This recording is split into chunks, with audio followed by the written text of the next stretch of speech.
میں اپنے کھیتوں کی طرف جا رہا تھا کہ سورج ڈھلنے والا تھا اور میرے پورے جسم میں تھکن اتر چکی تھی۔ میں نے سارا دن محنت مزدوری کی اور اب میرا دل کر رہا تھا کہ میں سیدھا گھر جاؤں اور اپنے بچوں کے پاس بیٹھ کے سکھ کا سانس لوں، مگر میری زمین کے اس کونے میں جہاں میں نے قبریں بنائی ہوئی تھیں وہاں کا سناٹا مجھے اپنی طرف کھینچ رہا تھا۔ میری بیوی گھر کے باہر کھڑی میرا انتظار کر رہی تھی۔ اس کے ہاتھ میں ایک مٹی کا پیالہ تھا جس میں پانی تھا۔ میں جب اس کے پاس پہنچا تو اس نے تیزی سے میری طرف دیکھا اور مجھے اپنے پسینے سے شرابور کپڑے دیکھ کر وہ ٹھنڈی سانس بھر کے رہ گئی۔ میں اس کے پاس سے خاموشی سے گزر گیا اور اپنے کھیتوں کی منڈیر کے پاس جا کے بیٹھ گیا۔ میری زمین بہت زرخیز تو نہیں تھی مگر میں نے اس کے ایک حصے کو ان لاوارث لوگوں کے لیے وقف کر دیا تھا جنہیں کوئی اپنا نہیں سمجھتا۔ میں نے ابھی دم ہی لیا تھا کہ میری جیب میں پڑے اس پرانے موبائل کی گھنٹی بجنے لگی۔ اس کی آواز اس وقت مجھے کسی ڈراؤنے خواب جیسی لگی۔ میں نے فون نکالا تو سامنے ہسپتال کے ہیڈ کلرک کا نمبر تھا جو اکثر مجھے ایسی اطلاع دینے کے لیے کال کرتا تھا۔ میں نے فون اٹھایا تو دوسری طرف سے اس کی آواز آئی کہ ایک اور لاوارث لاش آئی ہے اور اسے دفنانے کے لیے کوئی اور نہیں۔ مجھے پتا تھا اگر میں نے اس وقت انکار کر دیا تو یہ لاش کسی گندے نالے یا جنگل میں پھینک دی جائے گی۔ اس سوچ نے میرے دل میں ایک عجیب سی ہلچل مچا دی۔ میں نے بغیر کسی ہچکچاہٹ کے اسے کہا کہ میں آ رہا ہوں۔ جب میں نے فون کاٹ کے پیچھے دیکھا تو میری بیوی وہاں کھڑی میری ساری بات سن چکی تھی۔ اس کے آنکھوں میں آنسو تھے اور چہرے پر ایک کرب کی کیفیت تھی۔ وہ آہستہ سے بولی، کیا تم یہ کام کبھی چھوڑو گے؟ ہمارے بچوں کے پاس کھانے کو کچھ نہیں اور تم اس کام میں پڑے ہو جس کا تمہیں کوئی معاوضہ بھی نہیں ملتا۔ میں نے اس کی طرف دیکھا تو مجھے اپنی غربت اس کے چہرے پہ صاف نظر آئی، مگر میں اسے کیسے بتاتا کہ یہ کام میرے لیے کتنا ضروری ہے۔ میں نے اسے تسلی دینے کی کوشش کی مگر وہ وہاں سے روتی ہوئی گھر کے اندر چلی گئی۔ میں نے ایک بار پھر اپنے پھاوڑے کو اٹھایا اور اپنی خستہ حال بائک کی طرف چل دیا۔ میری بائک کی آواز اس خاموش گاؤں میں جیسے ایک دھماکے کی طرح گونجی۔ میں ابھی گاؤں کے چوک سے گزر رہا تھا کہ وہاں چند لڑکے کھڑے تھے جنہوں نے مجھے دیکھ کے عجیب سی آوازیں نکالنا شروع کی، اور ان میں سے ایک نے کہا، دیکھو لاشوں کا ٹھیکیدار پھر چل پڑا ہے۔ یہ سن کر میرا خون کھولنے لگا مگر میں نے اپنے غصے پہ قابو پایا اور اپنی بائک کی رفتار بڑھا دی۔ میں جب ہسپتال کے اس مردہ خانے کے قریب پہنچا تو وہاں کا ماحول مجھے اور بھی بوجھل محسوس ہوا۔ وہاں لاشیں پڑی تھیں اور کوئی ان کا پرسان حال نہیں تھا۔ میں نے اندر قدم رکھا تو وہاں کی بو سے میرا دم گھٹنے لگا مگر میں وہاں رکنے کے لیے نہیں آیا تھا۔ میں سیدھا اس کمرے میں گیا جہاں کلرک بیٹھا تھا۔ اس نے مجھے دیکھ کے ایک رجسٹر میری طرف بڑھا دیا اور کہا کہ یہ 30 سالہ نوجوان ہے جو سڑک پہ ملا تھا، اب اس کا کوئی نہیں۔ میں نے وہ فارم سائن کیا اور اس کے بعد اس کی طرف گیا جہاں وہ لاش پڑی تھی۔ پھر اس لاش کو ایمبولینس میں ڈالا گیا اور میں ایمبولینس کے پیچھے اپنی بائک پہ آنے لگا۔ راستہ بہت طویل لگ رہا تھا اور میرے ذہن میں مسلسل یہ خیال آ رہا تھا کہ یہ انسان بھی کبھی کسی کی امید رہا ہوگا اور آج اسے دفنانے والا صرف میں ہوں۔ میں جب اپنے کھیتوں کے پاس پہنچا تو رات کا اندھیرا چھا چکا تھا۔ میں نے اپنے کھیت کے اس کونے کو صاف کیا جہاں میں نے یہ قبریں بنائی ہوئی تھیں۔ میں نے اندھیرے میں ہی قبر کھودنا شروع کر دی۔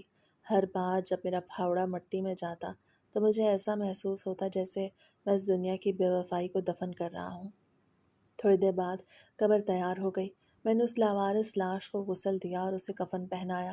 یہ کام کرتے ہوئے میرے ہاتھ کانپ رہے تھے مگر میرا دل سکون سے بھر رہا تھا۔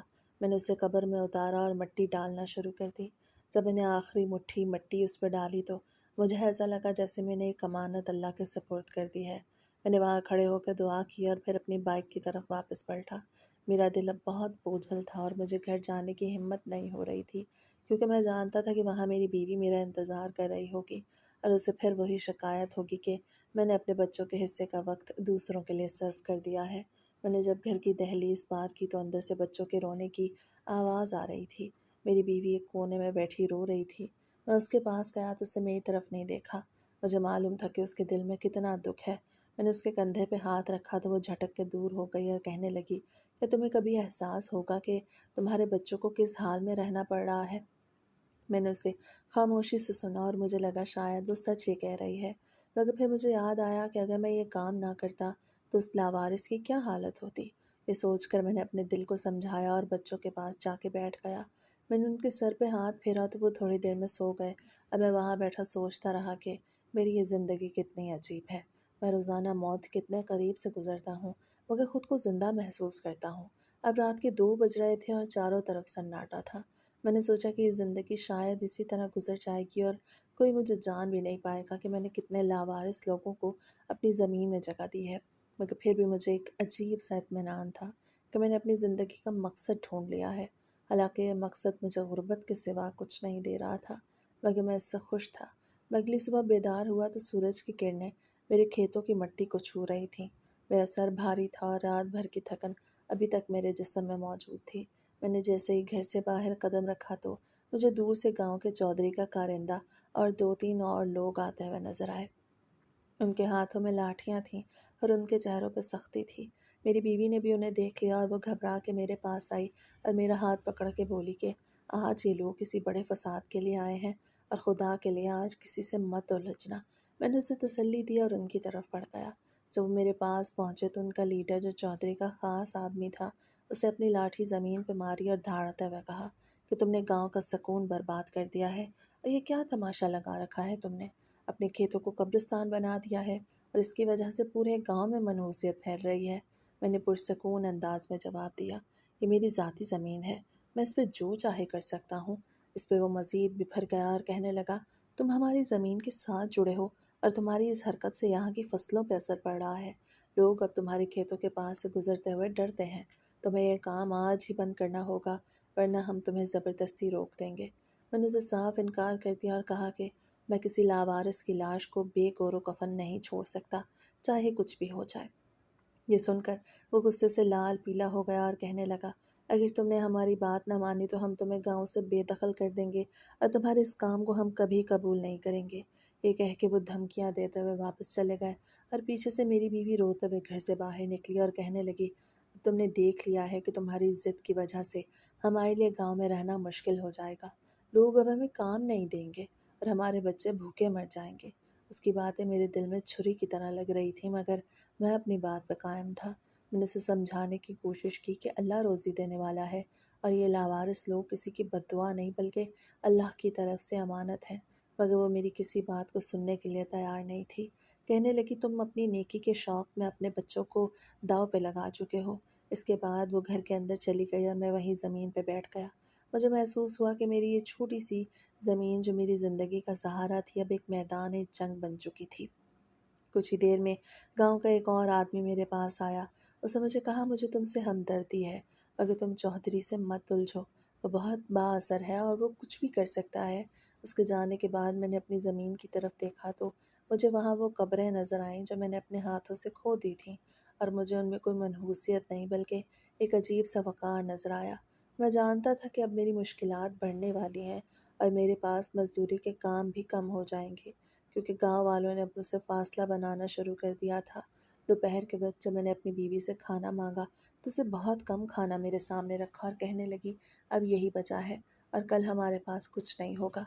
मैंने खामोशी से वो खाना खाया और उठकर अपने खेतों की तरफ निकल गया। मुझे अपना काम करना था, क्योंकि अगर मैं काम न करता तो ये ज़िंदगी कैसे गुजरती।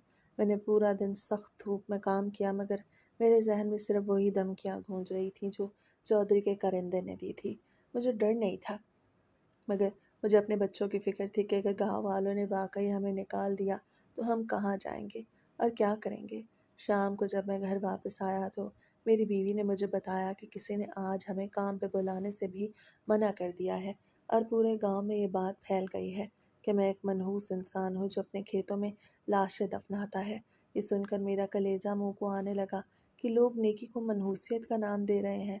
मैंने अपने बच्चों को देखा जो खेल रहे थे और उन्हें कोई खबर नहीं थी कि उनके माँ बाप किस बड़ी आजमाइश से गुजर रहे हैं। मैंने उनके पास जाके उन्हें गले लगाया और दिल ही दिल में दुआ की कि या अल्लाह, मुझे इस मुश्किल से निकाल और मुझे इतनी हिम्मत दे कि मैं अपने असूलों पर कायम रह सकूं। रात को जब सब सो गए तो मैं फिर अपने खेतों के उस कोने में जाके बैठ गया जहाँ मैंने लाशें दफनाई थीं। वहाँ का सुकून मुझे सबसे ज़्यादा अजीज़ था। मैंने सोचा, अगर दुनिया मुझे छोड़ भी दे तब भी मैं ये काम नहीं छोड़ूंगा, क्योंकि मैं जानता था कि मौत के बाद का जवाब मुझे ही देना है और ये लोग तो सिर्फ अपनी दुनिया बचाने की फ़िक्र में हैं। मुझे एहसास हुआ कि मेरी ये गुर्बत मेरी पहचान बन चुकी है और मैं इस पहचान को कभी नहीं मिटा सकता। मेरी बीवी का दुख अपनी जगह दुरुस्त था, मगर मेरी हिम्मत भी अपनी जगह अटल थी। मैंने फैसला कर लिया कि मैं अब चौधरी की धमकियों से डरने वाला नहीं, बल्कि मैं अपने काम को और ज़्यादा खामोशी اور हिम्मत के साथ जारी रखूँगा चाहे कुछ भी हो जाए। गुर्बत का तौक मेरे गले में जैसे और भी कस गया था। घर में चूल्हा जलाने के लिए भी लकड़ियाँ ख़त्म हो चुकी थीं। मेरे बच्चे आज सारा दिन भूखे रहे और मैं उन्हें किसी तरह बहलाता रहा कि कल सब ठीक हो जाएगा, मगर हकीकत इसके बरक्स थी।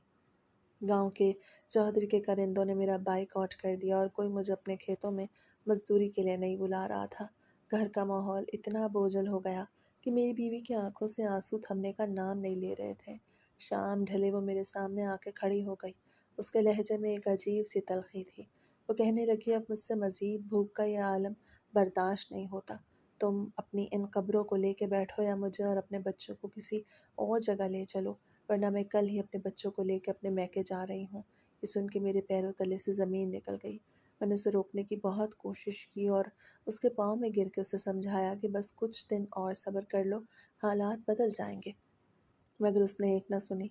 वो अपना कुछ सामान एक पुरानी चादर में बांधने लगी। मैंने उसे अपनी बेबसी बताई कि मैं कैसे इस हालात में उसे जाने दे सकता हूँ, मगर वो अपनी ज़िद पर कायम रही और उसने कहा सुबह होते ही वो चली जाएगी। जब रात का अंधेरा पूरी तरह छा गया और वो बच्चों को लेकर सोने की तैयारी करने लगी तो घर के दरवाजे पे किसी ने ज़ोर से दस्तक दी। मैं बाहर निकला तो वहाँ अस्पताल का वही क्लर्क खड़ा था। उसके चेहरे पे परेशानी के आसार थे और वो हाँफ रहा था। उसने मुझे बताया कि एक और लावारिस लाश आई है जो शहर से आने वाली बस के एक हादसे में मिली थी और उसे दफनाने के लिए अस्पताल इंतज़ामिया ने मुझे ही बुलाया है। मैंने क्लर्क की तरफ देखा और फिर अपने घर के अंधेरे कमरे की तरफ जहाँ मेरी बीवी बच्चों के साथ सो रही थी। मुझे लगा शायद ये मेरी ज़िंदगी का सबसे कठिन वक्त है कि मैं अपनी बीवी को छोड़कर एक और लावारिस को दफनाने जा रहा हूँ। मैंने क्लर्क को कहा तुम चलो मैं आ रहा हूँ। जब मैं अस्पताल पहुँचा तो लाश एम्बुलेंस के फर्श पे पड़ी थी। मैंने जब चादर हटाई तो देखा कि ये शख्स बज़ाहिर काफ़ी अमीर मालूम होता था। उसके कपड़े कीमती थे मगर उसके पास कोई शनाख्त नहीं थी। जब मैंने उसकी जेबें टटोलना शुरू की तो मुझे एक छोटी सी डिब्बी मिली जो किसी ख़ास धात से बनी हुई थी। मैंने उसे खोला तो उसमें एक बहुत पुरानी तस्वीर और एक कागज़ का टुकड़ा था जिस पे कुछ नंबर लिखे थे। मैंने वो चीज़ें अपने पास छुपा ली क्योंकि मुझे लगा शायद ये कोई अहम चीज़ हो सकती है। मैंने उसे गुस्ल दिया और रात के सन्नाटे में अपने खेतों की तरफ ले गया। कब्र खोदते हुए मेरा दिल तेज़ी से धड़क रहा था। मुझे बार बार वही तस्वीर और वो कागज़ याद आ रहा था जो उस लाश की जेब से निकला था। मैंने उसे दफन किया और जब वापस घर पहुंचा तो मेरी बीवी जाग रही थी। वो मेरी तरफ देख के खामोश रही मगर उसकी नज़रों में एक सवाल था। मैंने उसे कुछ नहीं बताया और बस जाके कोने में लेट गया। रात भर मैं इसी सोच में पड़ा रहा कि क्या ये लाश वाकई मेरी ज़िंदगी में कोई बड़ी तब्दीली लाने वाली है या ये भी मेरी गुर्बत का एक और हिस्सा बन के रह जाएगी। सुबह सवेरे मैंने वो कागज़ का टुकड़ा निकाला और उसे गौर से देखने लगा। उस पर कुछ ऐसे निशान थे जो मेरी समझ से बाहर थे। मैंने सोचा क्या ये मुमकिन है ये किसी बड़े ख़ानदान का फ़र्द हो। मगर फिर मुझे ख़्याल आया क्या मैं सिर्फ़ इसी मकसद के लिए ये काम कर रहा हूँ। मेरे दिल में कश्मकश शुरू हो गई और मैंने ख़ुद को समझाया कि मुझे किसी सिले की तमन्ना नहीं करनी चाहिए क्योंकि अल्लाह ख़ुद ही रास्ता निकालेगा। मगर घर के हालात मुझे मजबूर कर रहे थे कि मैं इस बारे में सोचूं। अब मेरी बीवी की नाराज़गी और बढ़ गई थी क्योंकि उसे लगा कि मैंने फिर से अपने बच्चों का हक मार कर इस काम में वक्त ज़ाया किया है और अब उसने मुकम्मल फ़ैसला कर लिया था कि वो सुबह होते ही मैके चली जाएगी और मैं उसे रोकने की कोई ताकत नहीं रखता था।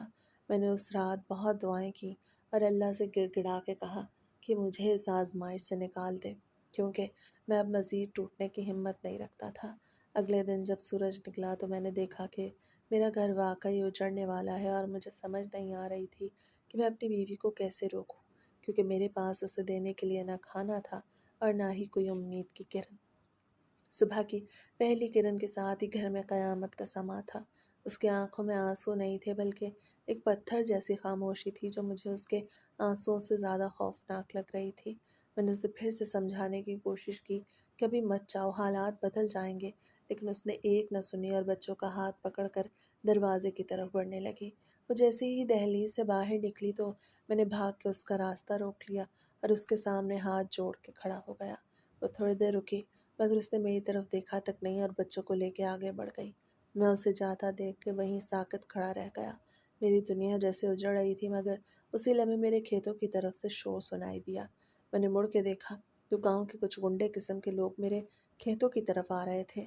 ان کے ہاتھوں میں پیمائش کے فیتے اور لکڑیاں تھیں۔ مجھے سمجھتے دیر نہ لگی کہ وہ میری زمین پہ قبضہ کرنے آئے ہیں جہاں میں نے ان لاوارثوں کو دفنایا تھا۔ میرے اندر کا انسان ایک دم سے جاگ اٹھا۔ میں نے اپنی بیوی کو آواز دی کہ وہ رک جائے، مگر وہ نہیں رکی۔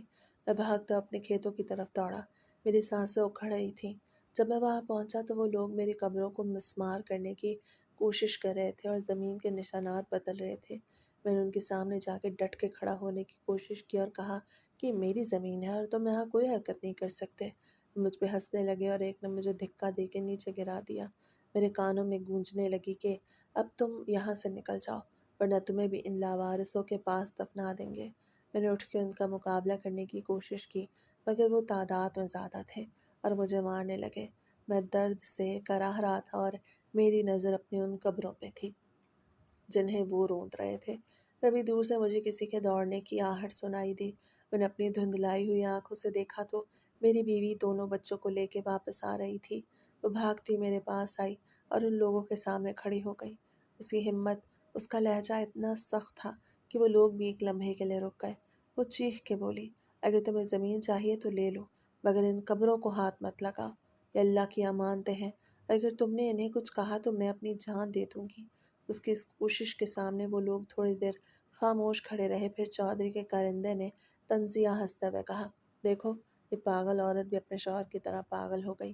پھر جاتے جاتے انہوں نے مجھے دھمکی دی، اگر کل تک میں نے یہ جگہ خالی نہ کی تو میرے گھر کو آگ لگا دیں گے۔ وہ لوگ چلے گئے تو میں زمین پہ نڈھال پڑا رہا۔ میری بیوی میرے پاس بیٹھی اور میرے زخموں کو اپنے دوپٹے سے صاف کرنے لگی۔ اس کی آنکھوں میں اب آنسو تھے اور وہ میرے سر کو اپنی گود میں رکھ کر رونے لگی۔ اس نے کہا، میں تمہیں چھوڑ کے نہیں جا سکتی کیونکہ اگر میں چلی گئی تو تم اکیلے ان سب کا مقابلہ کیسے کرو گے؟ میں نے اسے دیکھا تو میری آنکھوں میں بھی نمی آ گئی۔ ہم دونوں وہاں کھیتوں کے اس کونے میں دیر تک بیٹھے رہے جہاں وہ خاموش لاشیں سوئی ہوئی تھیں۔ اس دن ہم دونوں نے فیصلہ کیا کہ ہم یہاں سے کہیں نہیں جائیں گے چاہے ہمیں موت ہی کیوں نہ آ جائے۔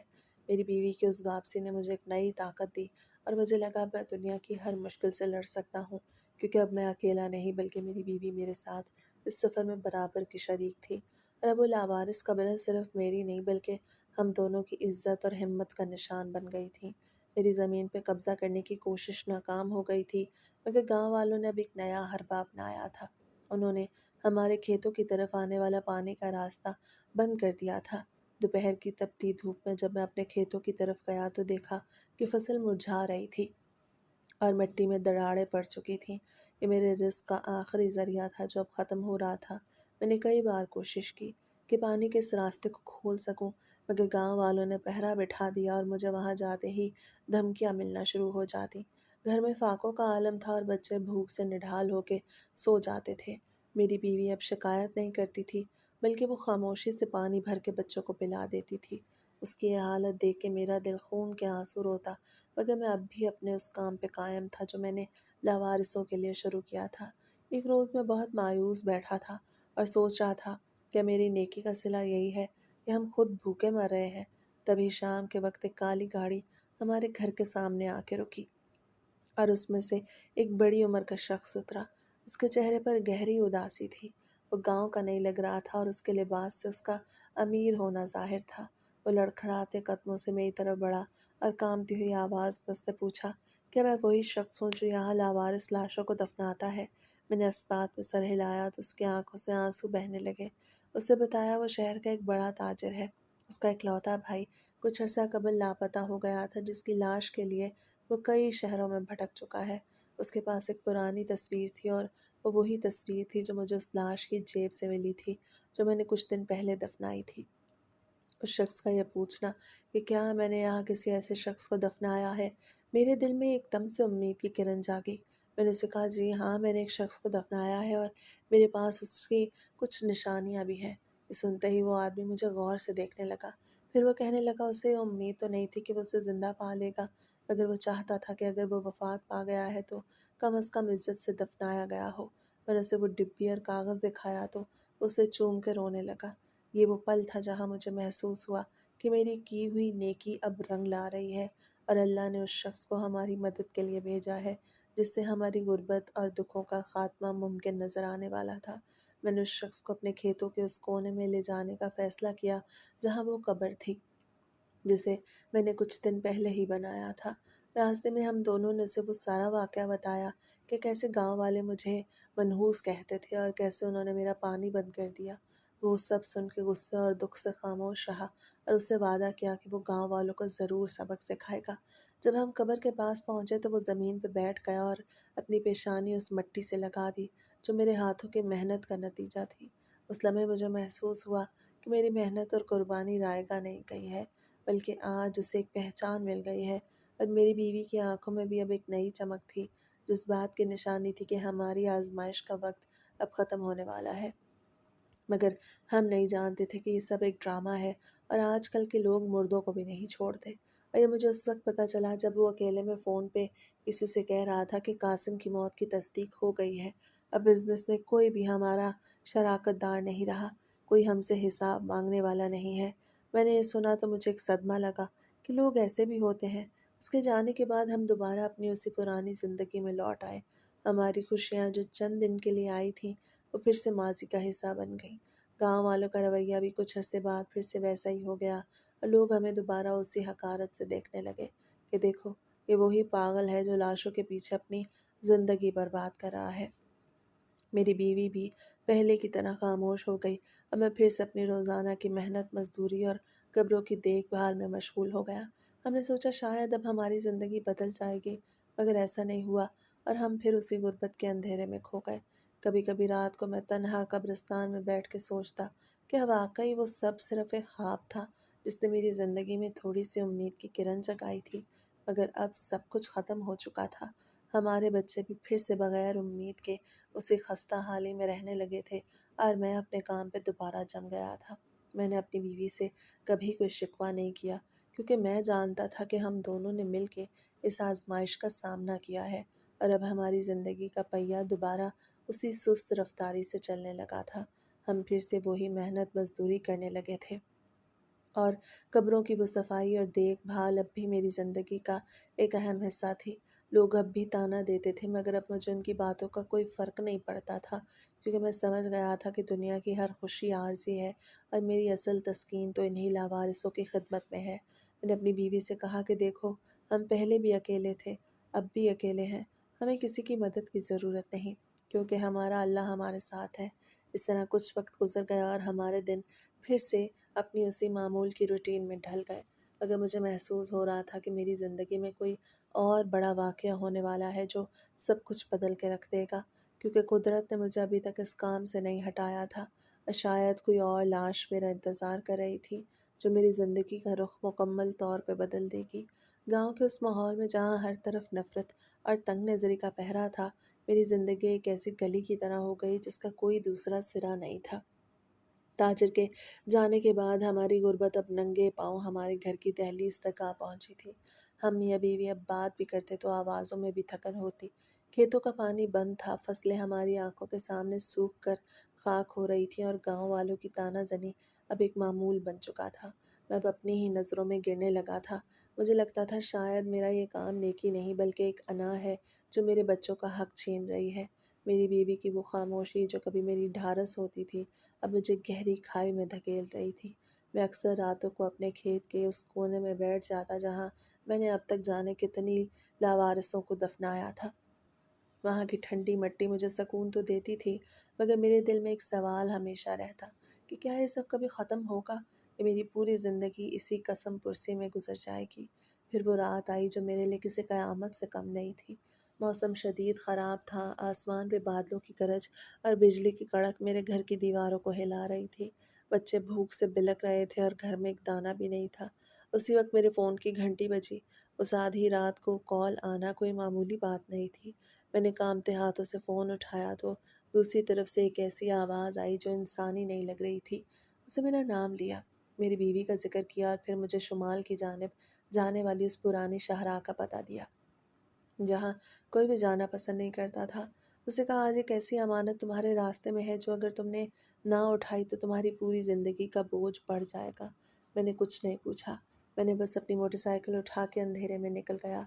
बारिश तेज़ हो रही थी और रास्ते की कीचड़ मेरी मोटरसाइकिल को आगे बढ़ने से रोक रही थी।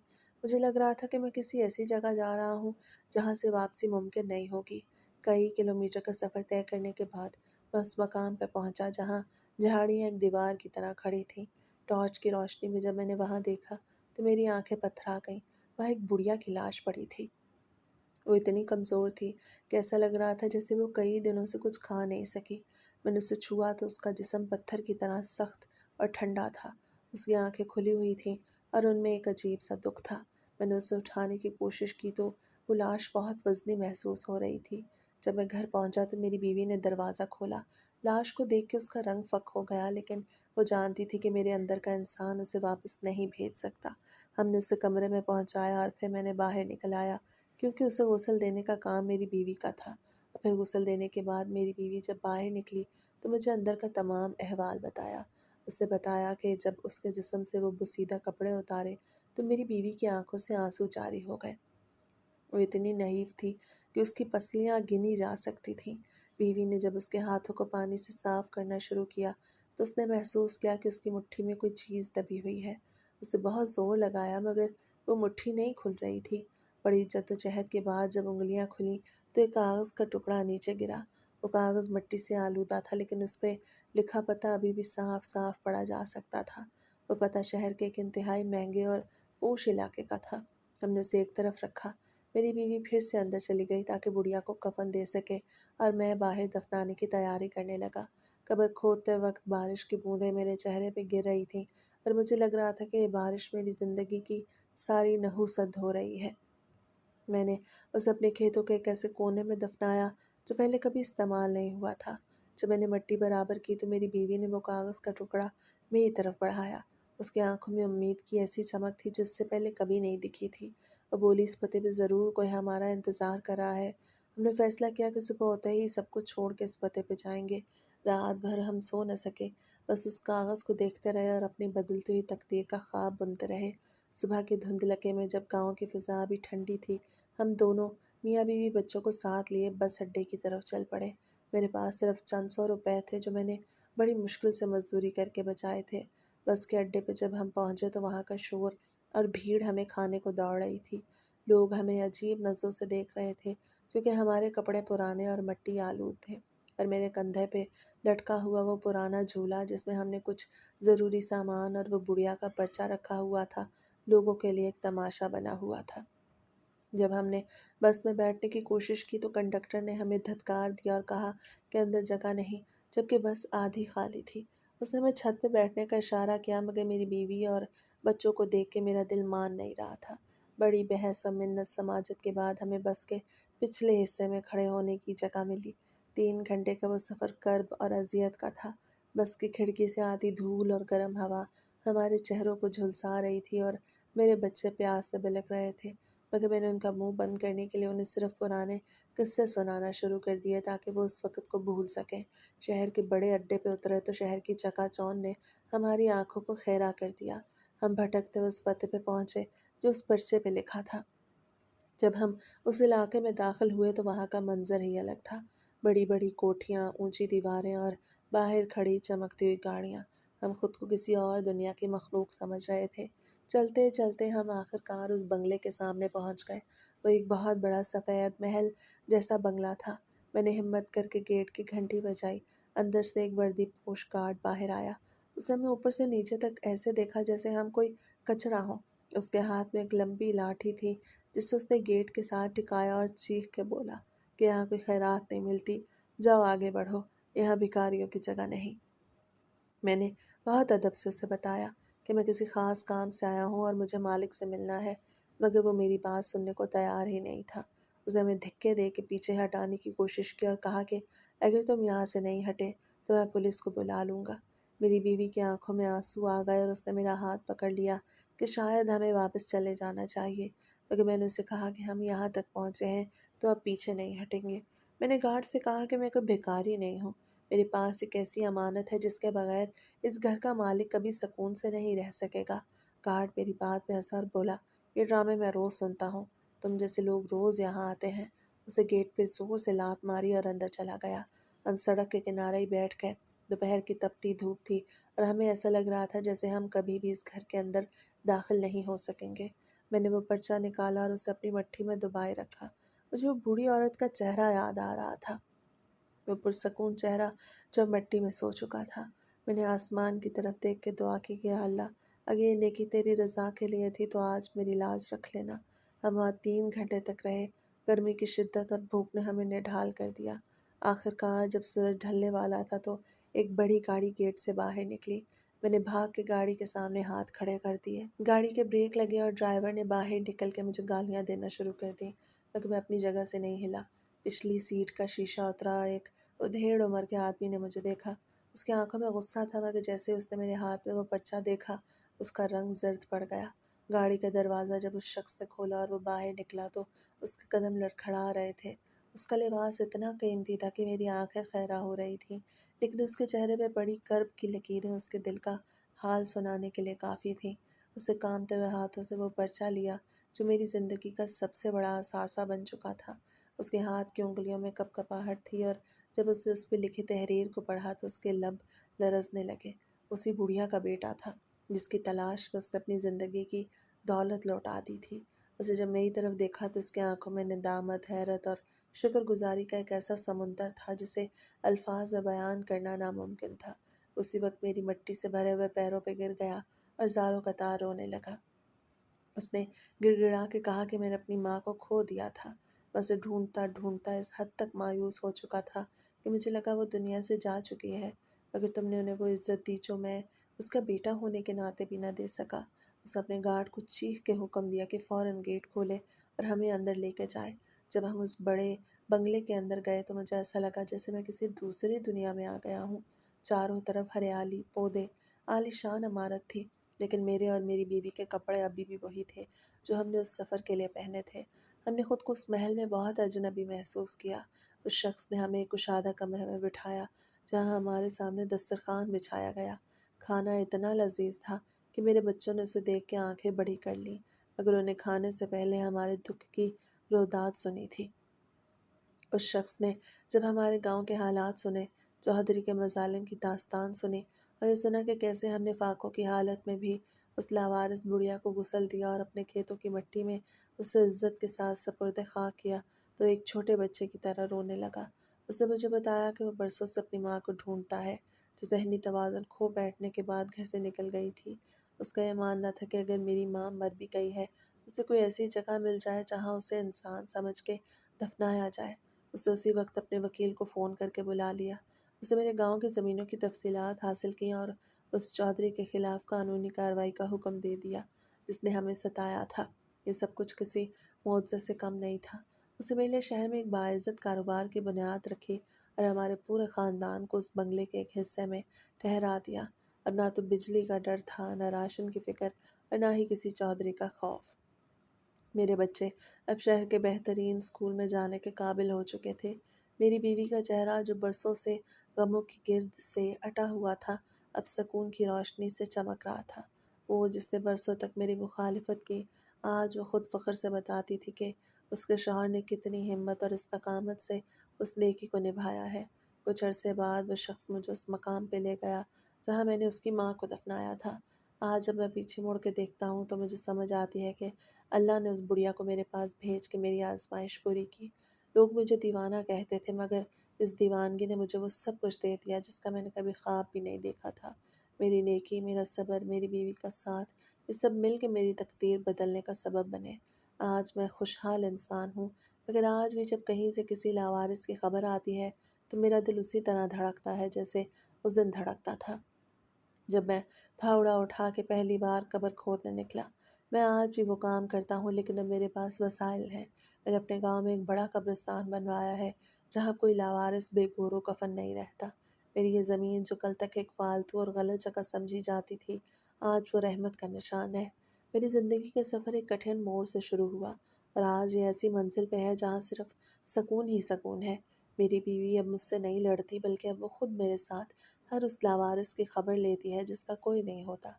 हमें अपनी गुर्बत को अपनी कमज़ोरी नहीं बल्कि अपनी पहचान बना लिया था।